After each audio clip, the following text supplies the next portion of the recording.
ওয়ালাইকুম সম্মানিত ভিউয়ার্স, জুলাই আগস্টের সেই ছাত্র জনতার গণ অভ্যুত্থানের পরে আমাদের আমাদের সেই গণ অভ্যুত্থানের মূল বিষয়টি কিন্তু ছিল কোটা নাকি মেধা। আমরা কোটার বিরুদ্ধে বা মেধার পক্ষে হয়ে আন্দোলনটা শুরু করেছিলাম বা শুরু হয়েছিল। আম, উম, পরিশেষে কিন্তু আমরা ছাত্র জনতার গণ অভ্যুত্থানে আমরা সেই কাঙ্ক্ষিত সাফল্যটা পেয়েছি।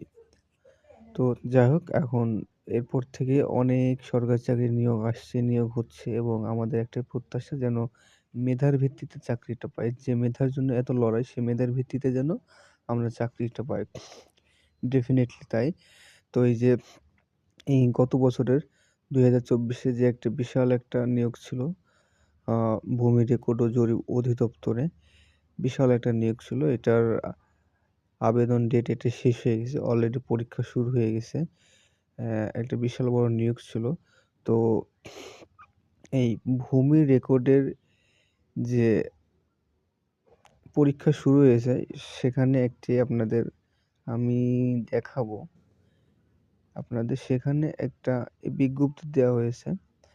অ্যাম এই বিজ্ঞপ্তিটা দেখে বা বিজ্ঞপ্তিটা দেখলে আপনাদের ভেতরে একটা আশার আলো সঞ্চারিত হবে এবং এই জিনিসটা আমি আগে কখনো দেখি নাই। যে আপনার একমাত্র প্রশাসনের চাকরি বাদে যেমন সেনাবাহিনী, বিজিবি, পুলিশ এই ধরনের চাকরির সার্কুলারে একটা বিজ্ঞপ্তি দেওয়া থাকে যে কোনো ধরনের এই মানুষের সাথে এই লেনদেন করা যাবে না।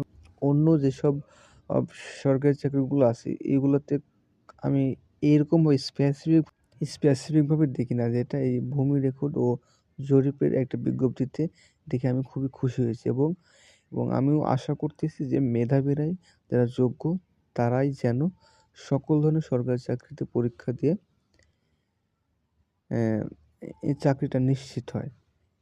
আমি একটু পড়ে দেখাই আপনাদের। এই যে ভূমি রেকর্ড ও জরিপ অধিদপ্তর নিয়োগ সংক্রান্ত সতর্কীকরণ বিজ্ঞপ্তি।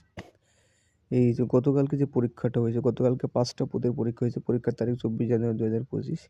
তো কি লেখা আছে দেখেন, গণপ্রজাতন্ত্রী বাংলাদেশ সরকার ভূমি রেকর্ড ও জরিপ অধিদপ্তরের একটা আমি এই মূল লাইনে যাই।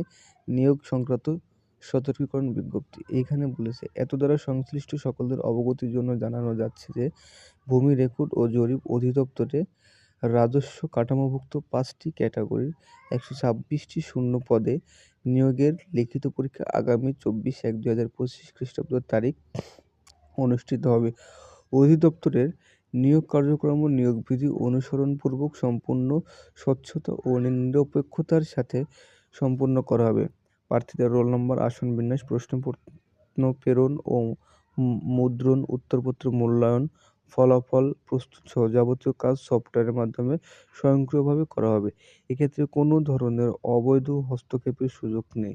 আবারও বলছি, এক্ষেত্রে কোনো ধরনের অবৈধ হস্তক্ষেপের সুযোগ নেই। এমত অবস্থায় দালাল বা প্রতারক চক্রের প্রলোভনে প্রলুব্ধ হয়ে কোনো প্রকার অর্থ লেনদেন না করার জন্য সংশ্লিষ্ট সকলকে অনুরোধ করা হলো। অর্থ লেনদেন বা অন্য কোনো অনৈতিক উপায়ে ভূমি রেকর্ড ও জরিপ অধিদপ্তরে নিয়োগ পাওয়ার কোনো সুযোগ নেই। মেধা ও যোগ্যতার ভিত্তিতেই নিয়োগ হবে। দেখছেন, আমি আবারও বলছি লাইনটা, মেধা ও যোগ্যতার ভিত্তিতেই নিয়োগ হবে। কেউ কোনো দালালের সাথে অর্থ লেনদেন করলে তা তার ব্যক্তিগত দায় হিসেবে গণ্য হবে। এক্ষেত্রে এই অধিদপ্তর কোনোভাবে দায়ী থাকবে না। অর্থের বিনিময়ে কেউ চাকরি দেওয়ার প্রলোভন দেখালে তাকে নিকটস্থ থানায় সোপর্দ করা অথবা গোয়েন্দা সংস্থাকে অবহিত করার জন্য অনুরোধ করা হলো। এই যে, তো এই সতর্কীকরণটা পড়ে আমি সত্যিই খুবই খুশি হয়েছি যে এরকম একটা স্পেসিফিকভাবে বলে দিয়েছে মেধা ও যোগ্যতার ভিত্তিতে নিয়োগ হবে। সুতরাং আপনারা প্রস্তুতি নিন, সকল ধরনের সরকারি চাকরি এপ্লাই করেন।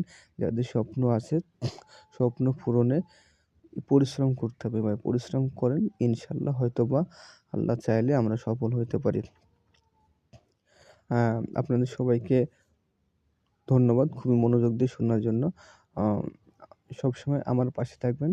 সম্ভব হলে আমার চ্যানেলটা সাবস্ক্রাইব করে রাখবেন, যাতে এরকম ধরনের সরকারি চাকরি রিলেটেড সকল ধরনের ভিডিও আপনাদের কাছে পৌঁছে দিতে পারি এবং সঠিক তথ্য তুলে ধরতে পারি এবং আম চাকরির প্রস্তুতি নিয়েও আমাদের এই কিছু, কিছু ভিডিও আসবে যেখান থেকে সাধারণ জ্ঞান আমরা গ্যাদার করতে পারবো। আমাদের জন্য উপকৃত হবে।